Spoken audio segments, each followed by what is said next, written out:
cozy little corner of the internet. I'm Emma. And I'm Jack. We are so happy you're here with us today. Just take a deep breath and relax. Yes, this is your time to unwind, to let go of any stress, and simply listen. Listening to calm conversations in English can be such a wonderful way to improve your language skills without even trying. Exactly. Sometimes when you try too hard to speak or learn, it can feel overwhelming. But here, you don't need to do anything. Just listen, enjoy, and let the language flow around you. Today, we're going to have a gentle conversation about British and American English. Such an interesting topic. Yes, British English and American English are like two siblings. Very similar, but also quite different in their own ways. And if you're learning English, it's common to feel a little confused. Why do British people say lorry and Americans say truck? Why is it color with a U in the UK, but color without a U in the US? Yes, it can be confusing, but don't worry. Today, we'll explore these differences slowly and calmly. And remember, it's okay if you don't understand every single word.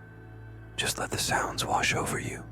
You know, Jack, many English learners tell me they understand English when they read or listen, but when it comes to speaking, they freeze. Oh yes, Emma. That's very common. It's like your brain knows the words, but when you try to speak, nothing comes out. And that can feel so frustrating. But, dear listener, you are not alone. Many people feel this way. Absolutely. And sometimes it's because you feel nervous or you don't want to make mistakes. Yes, but here's a little secret. Making mistakes is okay.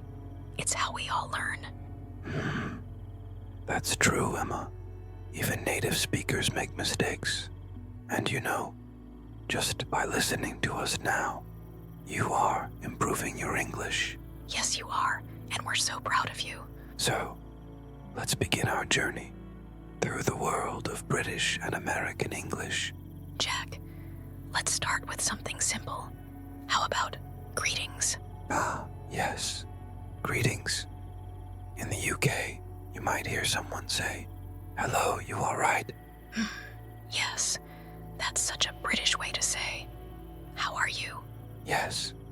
But in America, people usually say, "Hey, how's it going?" Or simply, "What's up?" Yes, and it's interesting because "you all right" in British English doesn't really mean "are you okay?" It's just a friendly way to say hello. Yes, exactly. And sometimes learners get confused because they think something is wrong. But it's just a casual greeting, a bit like when Americans say, "What's up?" They don't really want to know what is up. It's just a way to say hello. Yes, language can be funny like that. So, dear listener, next time you hear "you all right" from a British person, just smile and say, "Yeah, I'm good, thanks. You?" And if someone in America says, "What's up?" you can simply reply, "Not much, you." Lovely. See, little steps, little moments, they all add up. Yes, and remember, you're doing so well.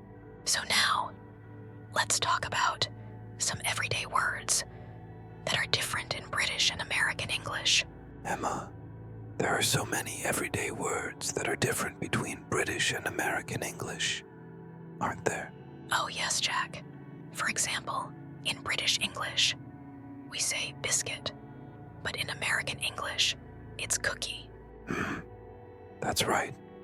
And in the US, a biscuit is something very different. It's more like a soft bread roll. Yes, exactly. So, If you ask for a biscuit in the UK, you'll get a sweet, crunchy treat. But in America, you might get a fluffy bread roll. Language is fascinating, isn't it? It really is. Another common difference is flat and apartment. Yes. In the UK, people say flat when they talk about a place to live. But in America, it's apartment. And even though the words are different, the meaning is the same.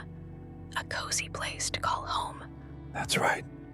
And it's lovely how words can reflect different cultures. Yes. So, dear listener, if you're in the UK and someone says, I live in a flat, it's the same as someone in America saying, I live in an apartment. Little differences, but all part of the beautiful English language. Absolutely. Now, Jack, how about words we use for transportation? Oh yes, in the UK, people say lorry, but in the US, it's truck.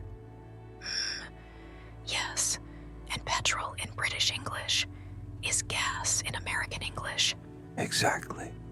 So if you're driving in the UK, you stop for petrol. But in the US, you stop for gas. Simple differences, but so interesting to learn. Yes. And remember, dear listener, you're learning too, just by being here with us. And now, as we come to the end of our conversation, we want you to know that every time you listen, your English is improving. So don't worry, don't stress, just keep listening and keep going. We believe in you, and we're so proud of you. Until next time, take care and keep shining.